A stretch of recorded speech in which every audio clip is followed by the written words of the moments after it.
모세가 죽은 후 하나님은 여호수아로 하여금 이스라엘을 광야에서 가나안으로 인도하게 하셨습니다. 이게 쉬운 건 아니죠.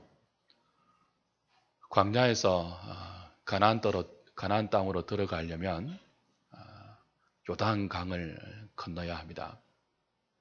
오늘 본문에 보니까 하나님께서 여호수아에게 백성들을 이끌고 요단강을 건너라고 명령하셨는데, 이 명령하신 시기가 3장 15절을 보면 곡식을 거두는 시기, 밀과 보리를 거두는 그런 시기라고 했습니다.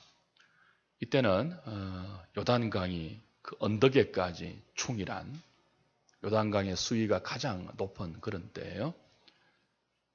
늦은 비가 내리고, 그리고 헐몬산에 있던 눈들이 녹아서 요단강으로 흘러오는 그런 때이기 때문에 이 시기는 항상 요단강이 충일해 있는 그런 때입니다. 그런 때에 하나님은 여호수아를 통하여서 백성들을 이끌고 요단강을 건너라고 명령하시죠. 요단강을 건너라고 하시는데 배를 타고 건너라, 혹은 다리를 만들어 놓고 건너라, 그런 말씀 주지 않고 세 가지 지침을 주세요.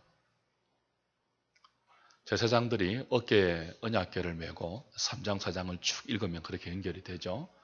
어깨에 언약궤를 메고 백성들 앞서가고, 백성들은 그 언약궤를 따라가라, 그렇게 명령하십니다. 그리고 자신을 성결하게 하라 말씀하세요. 그리고 내가 제사장들의 발이 요단강에 닿이게 될 때 요단 강물을 갈라서 마른 땅을 드러내게 할 것이다. 나의 이 말을 믿고 믿음으로 순종하면 홍해가 갈라지는 것처럼 요단강이 갈라지는 것을 너희들이 경험하면서 육지처럼 건널 수 있을 것이다. 세 가지의 지침을 줘요. 언약궤를 메고 언약궤를 바라보고 가라. 자신을 성결하게 하라. 요단강이 갈라진다는 하나님 말씀을 믿고 믿음으로 순종해서 요단강을 건너라. 세 가지 지침을 주세요. 이 말씀에 순종해서 여호수아는 백성들에게 그대로 하나님 말씀을 전달했고, 제사장이 믿음으로 언약궤를 메고 요단강에 발을 디뎠죠. 그랬더니 강물이 곧 물러갔어요. 위에서부터 사해를 향하여서 흘러가던 이 요단 강물이 곧 멈추었어요. 이렇게 흘러오시다면 이쪽으로 물러갔어요, 강물이. 구약 학자들은 본문을 바탕으로 해서 약 32km 물이 한순간에 물러갔다, 그렇게 연구하고 있습니다. 그리고 어느 한 지점, 오늘 본문 3장 16절에 보시면 아담 성읍 변두리에 물러가던 물이 쌓였다 그랬어요. 벽처럼 쌓인 거예요. 흘러오던 물이 갑자기 거꾸로 물러가면서 어느 한 지점에서는 벽처럼 쌓인 거예요. 사해로, 염해 바다로 사해로 흘러가던 물은 그쳐서 그 사이가 마른 땅이 된 거죠. 한쪽은요, 물이 벽처럼 쌓이고, 홍해가 갈라지던 때와 거의 흡사한 그런 광경이었습니다. 여러분, 타임머신을 타고 몇천 년 전 요단강 앞에 서 있는 이스라엘 백성들의 모습으로 한번 돌아가 보십시오. 여러분들의 눈앞에서 언덕까지 충일하게 흘러넘쳤던 요단 강물이 기세등등하게 사해 바다를 향하여 흘러가고 있던 요단 강물이 제사장이 믿음으로 그 강에 발을 딛는 순간 갑자기 거꾸로 강물이 물러가는 모습을 상상해 보십시오. 여러분의 귀에 강물이 물러가는 소리가 들리는 것을 상상해 보십시오. 그리고 어느 한 지점에 그 강물이 벽처럼 쌓여서 마른 땅을 드러내는 그 기이한 광경을 한번 상상해 보십시오. 여러분이라면 잊을 수 있겠습니까? 그 광경을? 그리고 그 마른 땅을 이스라엘 전 백성들이 육지처럼 건너간 그 사건의 한 복판에 여러분이 있었다면 여러분은 이 사건을 잊을 수 있겠습니까? 기적이죠. 하나님 여호수아에게 요단강을 건너기 전에 내가 이적을 일으키겠다고 말씀하셨거든요. 내가 요단 강물을 벽처럼 세우겠다고 말씀하셨거든요. 말씀대로 된 거예요. 하나님이 행하신 기적이에요. 혹시나 우리 중에 그런 일이 있었을까 봐. 우리나라 무슨 바다예요? 진도 앞바다입니까? 그 정도가 아닙니다, 여러분. 진도 앞바다는 물이 세워지지 않았어요. 물이 세워졌다니까요. 물이 쫙 물러가면서 물이 벽처럼 세워졌다니까요. 잊을 수 있겠습니까? 여러분이 그 현장에 있었다면? 이때 하나님은 제사장들이 발을 딛고 있던 곳에 돌을 치하라 그랬습니다. 제사장들은 요단강에 발을 딛고 있었고 백성들이 다 지나가기까지 거기를 떠나지 않았어요. 그리고 백성들이 다 지나가고 나서 하나님은 제사장들이 발을 딛고 있는 그곳의 돌을 한 지파에 하나씩 12지파니까 12개를 취하여 가지고 나오라 그랬습니다.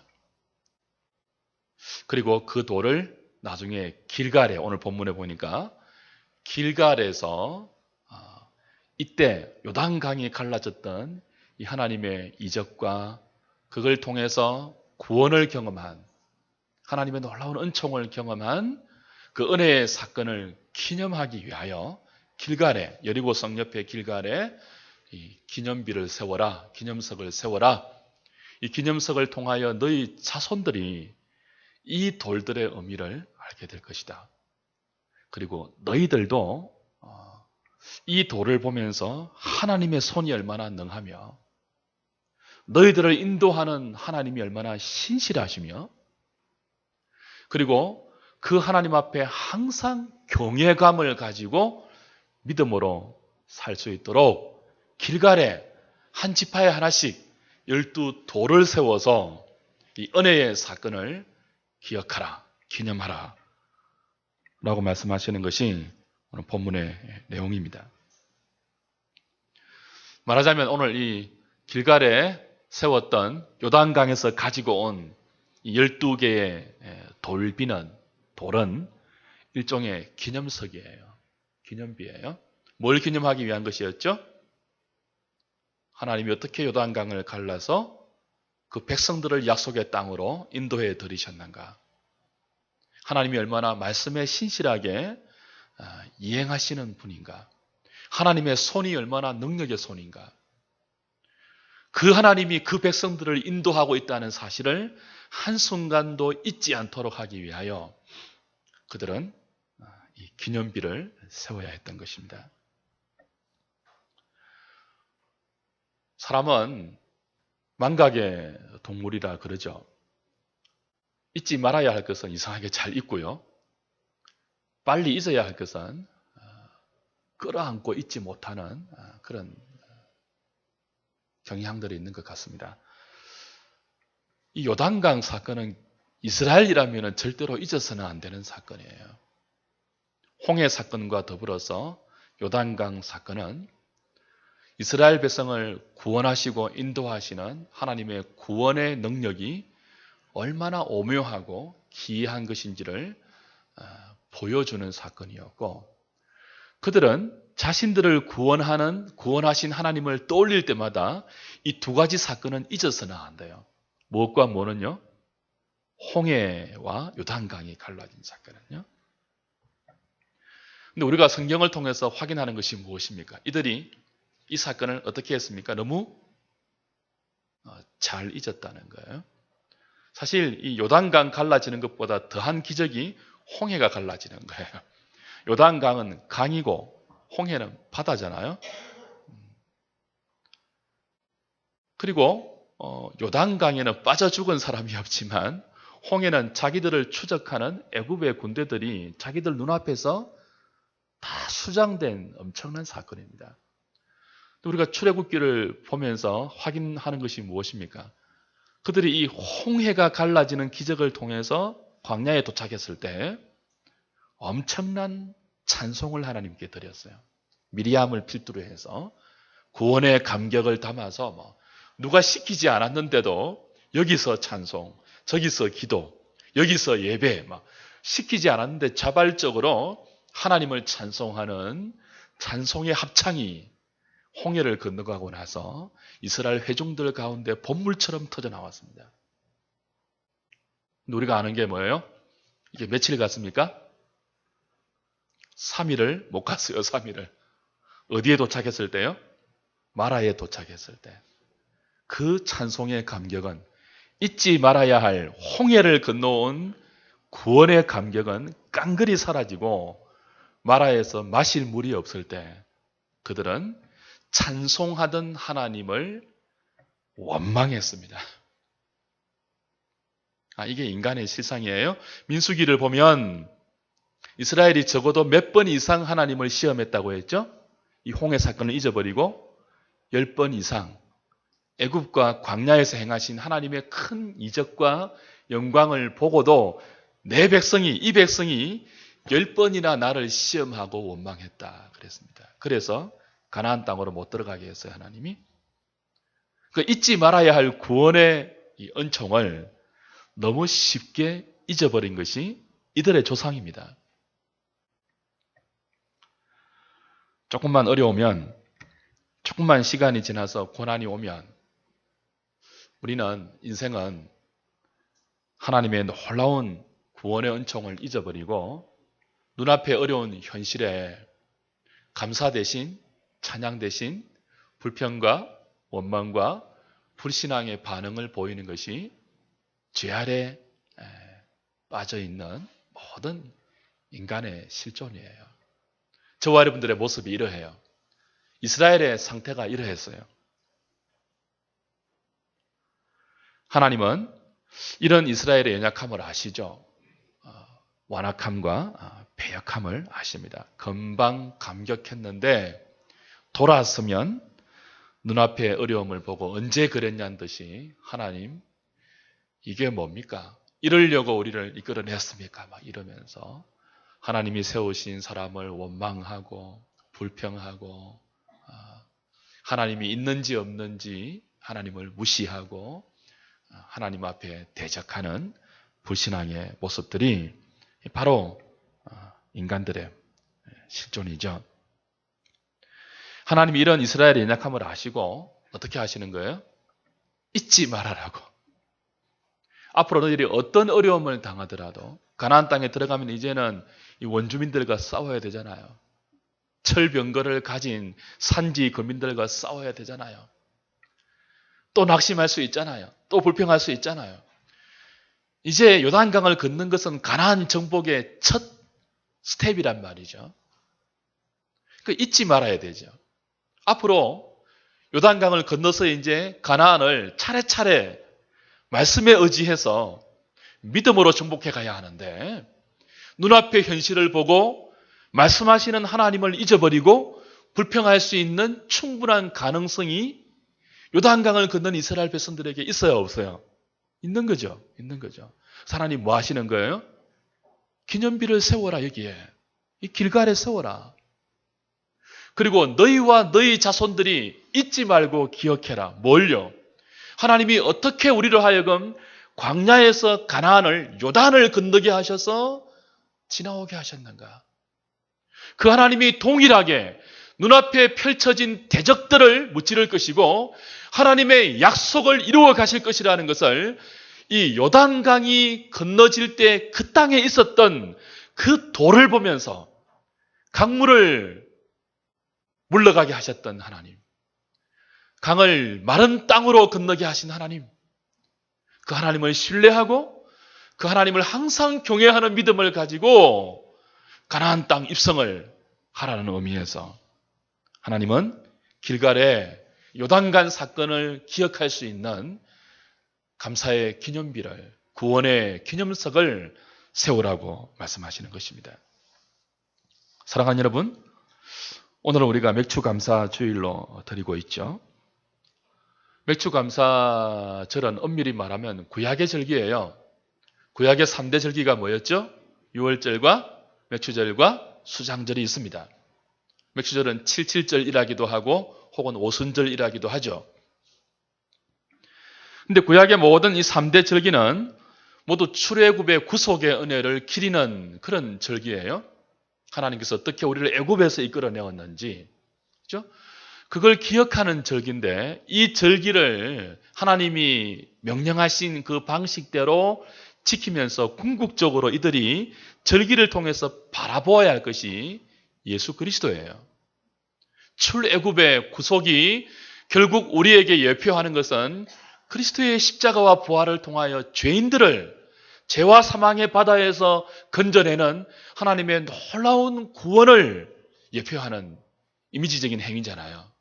그러니까 구약 이스라엘 백성들은 3대 절기, 출애굽의 구속을 기념하는 3대 절기를 지키면서 모든 죄인들을 구원하시는 하나님의 구원자 예수 그리스도가 어떻게 유월절 어린 양으로 이 땅에 오셔서 죄인들을 그 죄의 바다에서 사망과 진노의 강물에서 건져내는가를 자기들은 잘 모르겠지만 믿음으로 바라보고 그걸 예표하는 절기란 말이에요.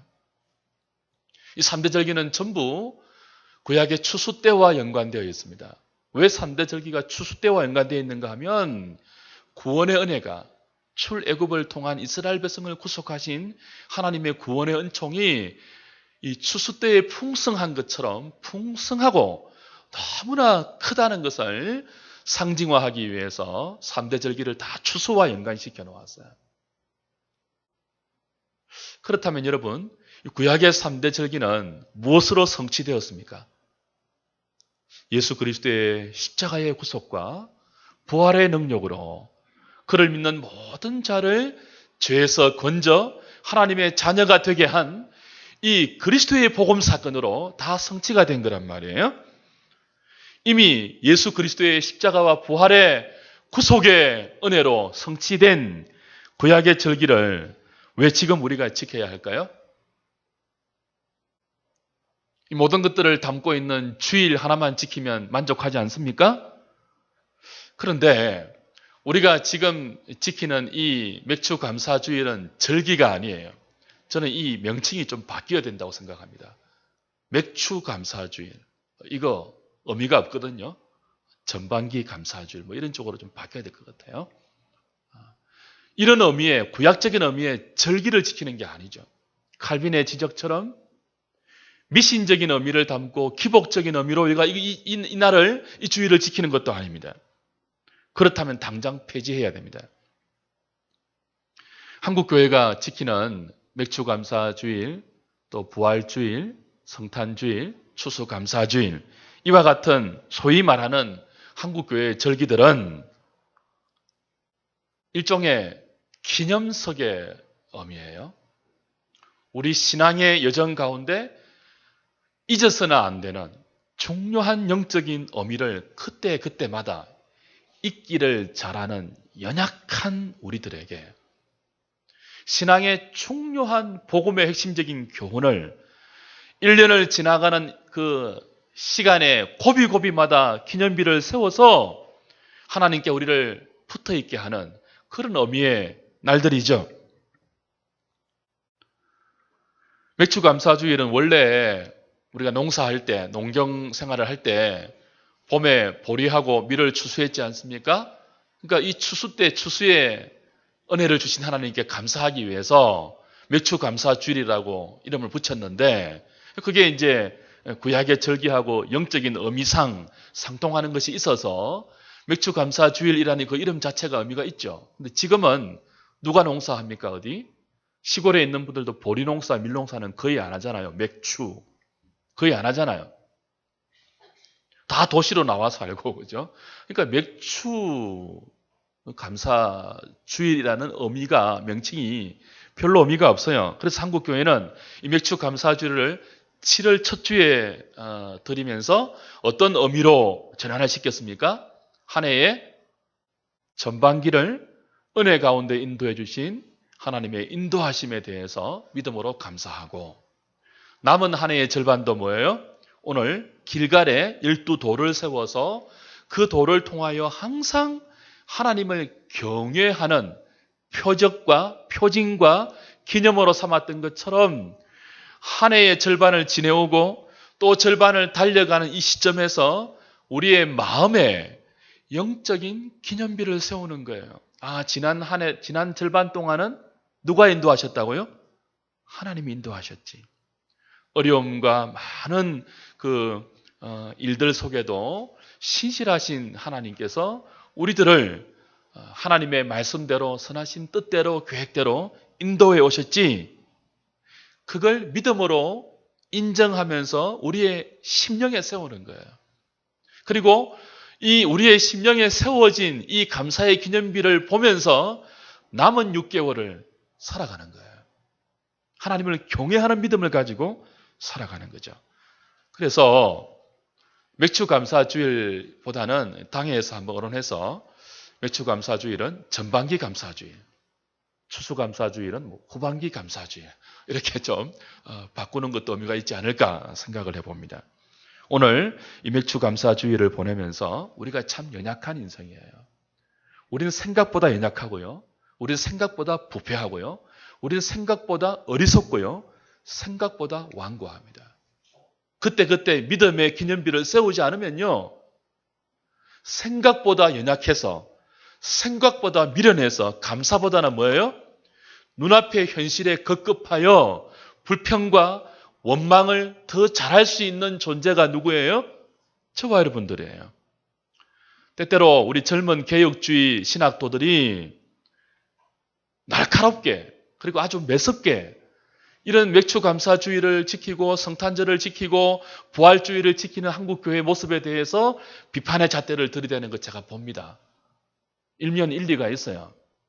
그러나 뭘 놓치고 있다는 걸 제가 느끼는 줄 아십니까? 우리가 얼마나 연약한 존재인지를 이 날카로운 지성들이 모르고 있어요. 우리 완벽하지 않습니다. 우린 생각보다 너무 허물투성이에요. 우리는 생각보다 너무 연약하고 미련하고 어리석고 생각보다 패역하고 부패해서 이런 기념비를 한 해의 곳곳에 세우지 않으면 뭐예요? 믿음으로 살지 않는다니까요. 저와 여러분들이. 우리는 믿음의 장성한 분량에 이르기까지 때때로 이 이정표적인 의미가 있는 기념비를 우리의 심령에 세우면서, 미신적인 의미가 아니고 기복적인 의미가 아니고 믿음의 의미로 선명하게 세우면서 이 믿음의 기념표를 이정표 삼아서 우리에게 남겨진 남은 인생들을 항상 하나님을 경외하며 표대를 향하여 달려가야 돼요. 그런 의미에서 지난 6개월을 한번 돌아보십시오. 여러분들이 겪고 있는 어려움과 눈물과 그리고 고난의 한숨 속에 담겨있는 하나님의 선하신 손길들을 좀 볼 수 있으면 좋겠어요. 여러분에게 허락되고 펼쳐졌던 지난 6개월의 시간은 단순히 이 땅에서 남들보다 잘 먹고 잘 살기 위해서 허락된 시간들이 아닙니다. 성도들은 죄와 사망의 바다 가운데 특별한 부르심의 은총을 받고 건져냄을 받은 사람들이에요. 죄와 허물로 죽은 본질상 진노의 자녀들이 하나님의 무서운 진노의 강물 앞에, 그 엄청난 저주에 흘러넘치는 요단강 같은 강물 앞에서 하나님의 말도 되지 않는 기적을 통하여 건진받고 생명의 땅으로 인도함을 받은 사람들이 주의 백성들이에요. 그리스도인들이에요. 성도들이죠. 크리스찬들이죠. 하나님의 자녀들에게 이 죄와 사망과 진노와 저주의 바다와 강 가운데서 하나님의 십자가의 기적으로 구원함을 받고 생명의 땅으로 인도함을 받은 그리스도인들에게 허락된 모든 생의 시간들은요, 그저 다른 사람보다 잘 먹고 잘 살기 위한 생의 길이들이 아니에요. 이 시간의 의미가 뭘까요? 특별한 의미가 있죠. 특별한 목적이 있죠. 요즘 우리가 아침마다 묵상하는 에베소서가 가르치는 진리가 바로 그거예요. 만세전에 하나님은 그리스도 안에서 일부를 택해 주셨습니다. 때가 되어서 그 택한 자들을 복음으로 부르시죠. 그리고 죄와 사망 가운데서 불러내어 하나님의 사랑 앞에서 거룩하고 흠이 없는 하나님의 자녀 만들기 위하여 하나님의 아들들로 삼으시고 그리스도와 함께 하나님 보좌 우편에 영적인 신분으로 앉혀놓았어요. 그리고 곧바로 우리를 천국으로 인도하지 않고 이 땅에 남겨놓아서 교회로, 그리스도의 몸된 지체로 교회로 부르셔서 함께 지어져가는, 교회의 머리 대신 그리스도의 장성한 분량에 이르도록 점도 없이 흠도 없이 티도 없이 거룩하고 어려운 하나님의 백성들로 자라가도록 하나님은 특별한 부르심의 목적을 가지고 주의 백성들을 죄와 사망의 바다 가운데서 건져내신 것입니다. 십자가로 갈라놓으시고 하나님의 진노를 갈라놓으시고 성소와 지성소 벽을 가르고 있던 휘장벽을 찢듯이 하나님과 우리 사이를 막고 있는 모든 죄의 장벽을 다 허물어버리시고 우리를 은혜의 보좌 앞에 불러서 때를 따라 돕는 은총으로 우리의 모든 삶의 걸음걸음을 인도하시면서 지금 뭐 하고 있다고요? 여러분을 하나님 앞에서 거룩하고 흠이 없는 부르심의 목적대로 하나님은 저와 여러분들을 빚으시고 있고 만들고 있고 그렇게 이끌어가고 있단 말이죠. 우리 2013년 지난 6개월은 그런 의미에 하나님의 손길이 저와 여러분들에게 한순간도 멈춰진 적이 없는 시간들이에요. 하나님은 저와 여러분들을 그런 목적으로 부르셔서 오늘까지 그 목적으로 빚으시기를 중단하지 않으셨습니다. 하나님의 선한 계획을 가지고 꺾이지 않는 열심을 가지고 우리의 완고함과 우리의 부패함과 우리의 철저하게 어리석은 무지함을 다 극복하시고 다 길이 오래 참으시고 여전히 하나님의 부르심의 소망대로 저와 여러분들을 길이 사랑으로 선대하시면서 지난 6개월을 그렇게 만들어 오셨습니다. 혹시나 어려운 6개월을 지내온 분이 있습니까? 눈물을 흘리면서 인생의 밤을 지내온 그런 고통을 느낀 분들이 계십니까? 그걸 어떻게 해석하시라고요? 여러분을 죄와 사망의 바다 가운데서 건져내시고 여러분들을 하나님의 진노와 심판의 강물 가운데서 건져내셔서 이 특별한 부르심으로 인도하고 있는 하나님의 복된 손길로 여러분이 당했던 모든 삶의 어려움들을 해석해서 이 시간 여러분의 심령 가운데 감사의 기념석으로 세우십시오. 원망하지 마시고요. 불평하지 마시고요. 그것이 여러분을 향한 하나님의 뭐라고요? 쉼 없는, 중단 없는, 여러분을 포기하지 아니하시고 하나님의 복된 자녀 만들어 가시는 하나님의 놀라운 손길이었다고 해석해서 그 고비고비마다 구비구비마다 하나님의 인도하심을 믿음으로 해석해서 딱 기념석으로 세우십시오. 오늘 여러분의 심령에 길가를 만드시고 그 길가에 믿음의 12도를 취하여 앞으로 여러분이 남은 생에 어려울 때마다 볼 수 있는 믿음의 이정표로 세우시라는 거죠.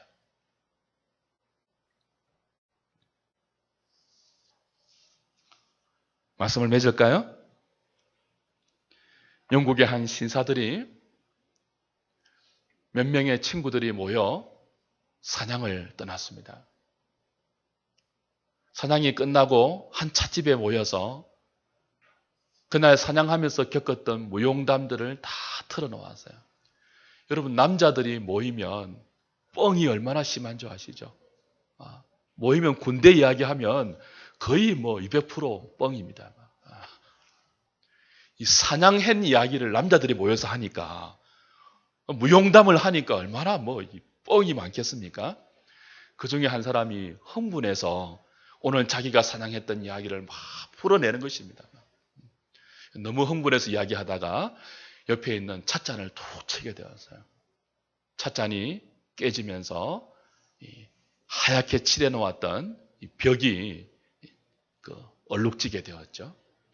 너무 흥분해서 뻥을 치던 이 남자가 당황하고 미안해서 어쩔 줄을 몰라 하고 있는데 그때 한 사람이 갑자기 뛰어나와가지고 그 얼룩진 벽면을 갖고 있던 붓을 가지고 그리기 시작합니다. 조금 후에 차 얼룩으로 오염되고 더러워진 이 찻집의 벽면에 놀라운 사슴의 그림이 이 사람에 의해서 다 그려지게 되었죠. 이 사람이 19세기의 유명한 영국의 동물화가 에드윈 랜더시어입니다. 주안의 사랑하는 여러분, 우리 하나님은 랜더시어보다 더 능력 있는 분임을 믿으시기 바랍니다. 우리가 살다 보면 실수할 수 있어요. 죄를 지을 수 있어요. 우리의 실수와 죄는요, 우리의 삶에 얼룩을 남깁니다. 그런데 하나님은 우리의 실수와 죄로 말미암아 우리의 생에 얼룩지게 만든 그 얼룩조차도 하나님의 솜씨로, 하나님의 능력으로 아름다운 그림으로 바꿀 수 있는 분이에요. 지난 6개월에 우리의 삶들을 감사의 기념비로 세우면서 혹시나 여러분 실수하거나 죄를 지어서 여러분의 삶에 얼룩이 흔적으로 남아있는 분이 있다면 이 시간 좀 상한 마음과 가난한 마음으로 하나님께 요청하지 않겠습니까? 하나님, 무지하고 연약한 제가 또 실수하고요. 또 범죄했어요. 내 능력으로, 내 실력으로 지울 수 없는 내 삶의 얼룩을 만들어 놓았습니다.